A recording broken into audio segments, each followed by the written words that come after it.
Hello students, welcome to the course Verilog Hardware Description Language.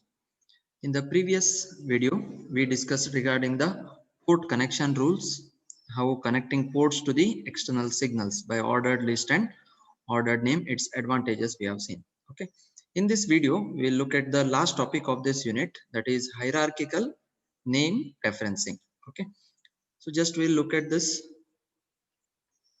We know Verilog supports a hierarchical design methodology. Okay, so in the second unit itself, we learned about this. It follows a top-down design methodology as well as bottom-up design methodology. So every module instance signal, okay, every module instance signal and variable is defined with an identifier. Okay, so that means this instance belongs to which module, this signal belongs to which module, this variable belongs to which module. So that we call it as identifiers because it is user given names, right? So these identifiers, a particular identifier has a unique place in the design hierarchy. So it will be having unique place in the design hierarchy. Okay, so that we call it as the hierarchical name referencing, allows us to denote every identifier in the design hierarchy with a unique name. Okay, so this hierarchical name referencing will provide a technique for every identifier to have a unique name in the design hierarchy. So which hierarchy? Okay, we'll see that with examples. A hierarchical name is a list of identifiers separated by dots. So dot is the operator we'll use to separate it for each level of hierarchy. Okay. Thus, any identifier can be addressed from any place in the design by simply specifying the complete hierarchical name of that identifier. Okay, so this is similar to your USN number. Okay, so how it is hierarchically in the VTU, there are lakhs of students. In that, you will be specified with a unique number, right? USN number, it is unique. So the same way, any instance, signal, or variable in a module will be given a unique name.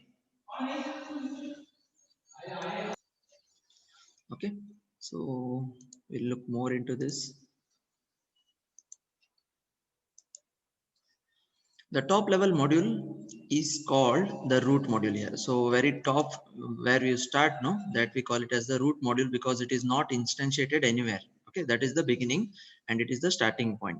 To assign a unique name to an identifier starts from the top level module and trace the path.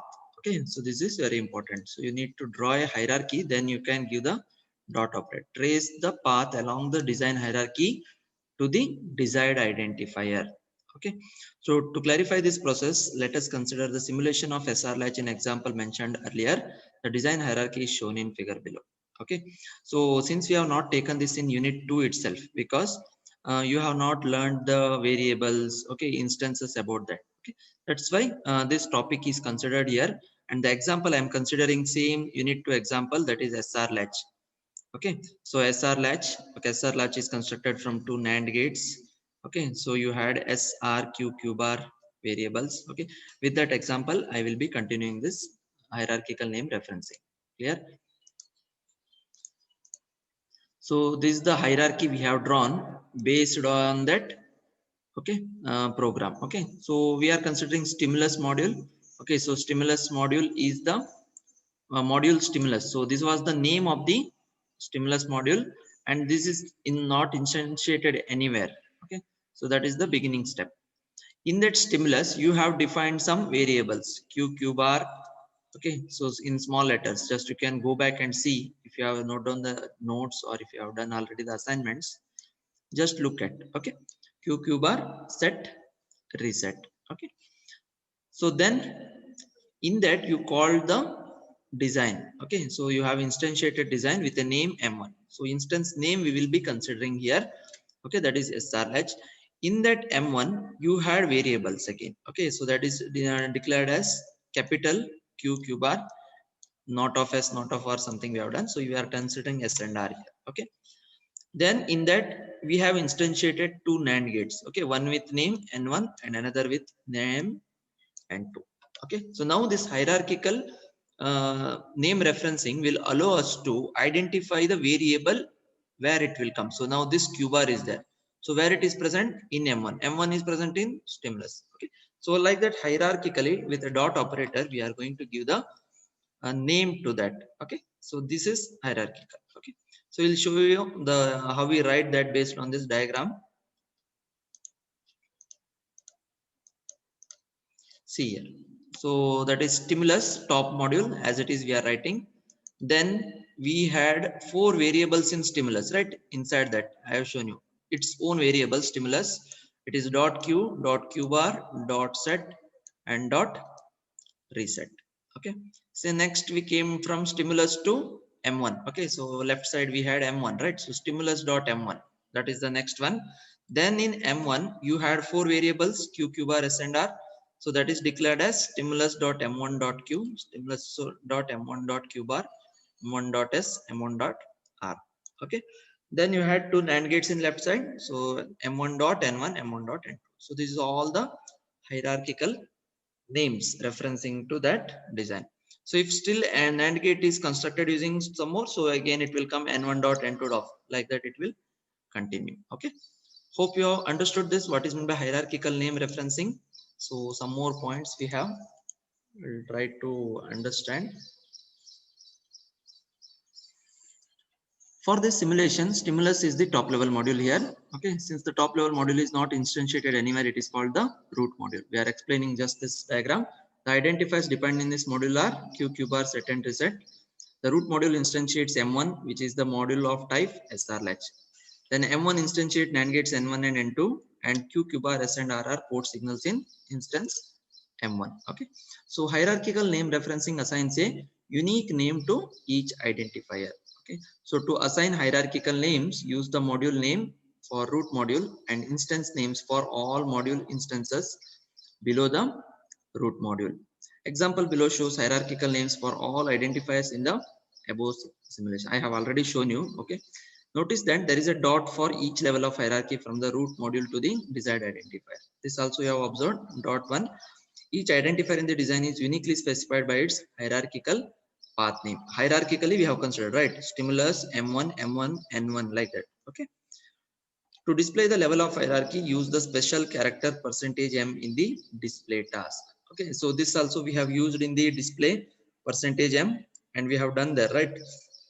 So this is the system task we have to display the level of hierarchy.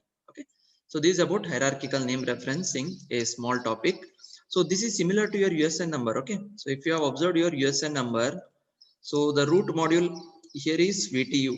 Okay, so in VTU you have 4 regions. Okay, Gulbarga, Belgaum, Bangalore and Mysore. Okay, and they will be given names, 1 for Bangalore, 2 for Belagavi, 3 for Gulbarga and 4 for Mysore. If you have any of your friend in other regions, you can just check. Again, then you had in each regions different colleges. Number of colleges are there with a code. Okay, so for example, you are there in now Belgaum zone, and your next code is Anjuman Bhatkal, right? So it is AB. Then again in Anjuman Bhatkal, there are different schemes of students are studying. Okay, different schemes. Okay, like 10 scheme. Okay, based on that they will identify 15 scheme, 17 scheme, and the latest one you are 18 scheme, right? So based on that, to AB 18, then 18 scheme again you have how many branches are there in that college, that many classification you have, right? So if you are in EC, so your code is EC. Okay, once you come to EC, again in EC you have 4 set of classes. Okay, first year, second year, third year and fourth year. Okay, so okay, so it is already understood by this scheme only. To AB 18 EC, next your numbers. Okay, your number of students, so 60 is the maximum, right? So you'll be given the numbers based on your USN, right? So 001, 002, like. So here we are not using any dot operator, but if you same thing you consider in Verilog, so 1 dot or 2 dot AB dot EC dot 18 dot AC dot 0, like that. So dot is removed just for simplicity. But in here Verilog, so it is using the dot operator to show the level of hierarchy. Okay, so this is about it. So with this, so we are completing the 4th unit also. Okay, so don't astonish, I have completed the 4 units within an 20 days. Okay, because these are very small and basic understanding required for Verilog. So next what we have modules, they are we have programs. So I have to do lots of programs for understanding lab purpose as well. That's why I will take more time there. Okay, so that's why I have tried to complete over here. Okay, but still I have taken 16 classes also. So according to VTU, 16 means 2 modules should be completed. Okay, so in that manner, so it is equal. Okay, so we'll just try to summarize what we have learned in unit 4.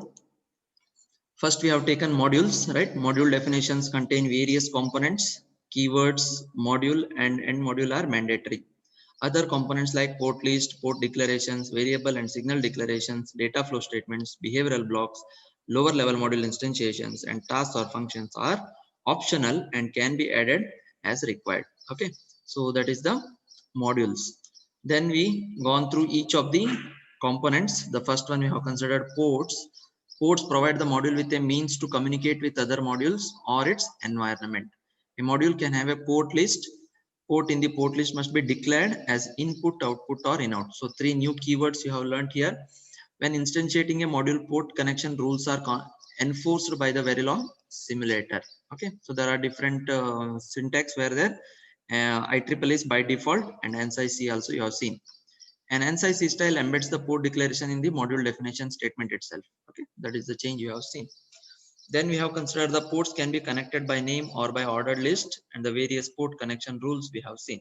Okay, and finally in this class video we have seen each identifier in the design has a unique hierarchical name, and hierarchical names allow us to address any identifier in the design from any other level of hierarchy in the design. Okay, using a dot operator. And system task, we are using a special character %m to display the level of design hierarchy. Okay, so with this we completed the unit 4 as well as the module 2. Okay, so next class we'll try to solve some exercises as we done in unit 3. Okay, how much you have understood from this topic. Okay, a small exercise. Okay, so then we will consider the first Verilog HDL program writing in gate level description. Okay, thank you. If you like the video, click the like button and also share. Thank you.